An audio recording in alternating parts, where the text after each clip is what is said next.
Praise Lord, hallelujah. यूहन्ना 3 का 22 वचन। जो कुछ हम मांगते हैं वह हमें उससे मिलता है, क्योंकि हम उसकी आज्ञा को मानते हैं और वही करते हैं जो उसे प्रिय है। आमीन। धन्यवाद सामर्थ्य परमेश्वर, धन्यवाद पिता, धन्यवाद यीशु। Thank you Lord, thank you Jesus. एक यूहन्ना 3 का 22 में भी हम देखते हैं कि परमेश्वर से हम जो कुछ मांगते हैं हमें मिलता तो है, लेकिन मिलता तब है जब हम खुदावंद के वचन को, उसकी आज्ञा को मानेंगे, जो उसे अच्छा लगता है, जो उसे प्रिय लगता है। यूहन्ना भी यहाँ पर यही कह रहे हैं कि हम परमेश्वर की आज्ञा को मानते हैं और उन पर चलते हैं और जीवन के हर क्षेत्र में वही करते हैं जो परमेश्वर को भाता है, जो प्रभु को पसंद है, जो उसे अच्छा लगता है। इसी प्रकार सब बातें परमेश्वर को प्रसन्न करती है और इसीलिए वह हमारी प्रार्थना को सुनकर उसका उत्तर भी देता है।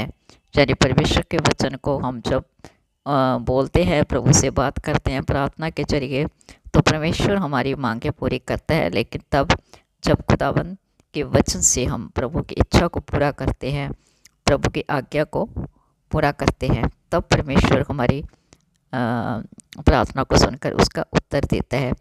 लूका 15 में भी हम वचन को देखते हैं। परमेश्वर खुदावंद कहते हैं, जिसके 2 पुत्र थे, छोटे ने अपने पिता से अपने हिस्से का सब कुछ मांग लिया और पिता ने उसे दे भी दिया। बड़े ने भी ले लिया अपना और छोटे ने, लेकिन बड़े के पास पिता रह गया। वो सब कुछ लेकर वहाँ से चला गया दूर देश में और वहाँ जाकर उसने गलत कार्यों में सब कुछ उड़ा दिया।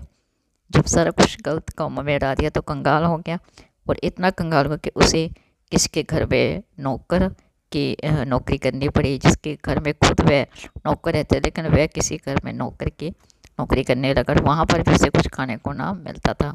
जो सूर होते उनको जो मिलता था उससे चुरा बुरा वो खाता था। तब उसे याद आता है कि उसने अपने पिता के साथ बहुत गलत कार्य किया था। उसी समय वो पश्चाताप की आग पे चलता है और परमेश्वर से माफ़ी मांगता है और अपने पिता के पास लौट आता है। तो उससे ही पिता उसे पहचान लेता है और उसे गले लगाता है। लेकिन वह पिता से बहुत माफ़ी मांगता है कि मैंने तुम्हारे विरुद्ध बहुत पाप किया है, जो मैं तुम्हारी पूंजी सारी भी उड़ा आया और तुझे गलत बोला और गलत कार्यों में मैंने जो कुछ किया उसके लिए मुझे धन्यवाद करती हूँ परमेश्वर का कि उसने मेरी आंखों पर वो पट्टी जो बंधी हुई थी खोल दी, क्योंकि प्रभु ने मुझे क्षमा किया। यानी उस पिता ने भी उसे क्षमा किया। वैसा ही हमारा पिता भी हमारे सब कुछ क्षमा करने वाला परमेश्वर है। जब हम गलत कार्य करते हैं, परमेश्वर हमारी आंखों से पट्टी जो बंधी होती खोलता है। बस हमें देखने का तरीका थोड़ा अलग होता है, क्योंकि परमेश्वर अपने वचन से बात करता है।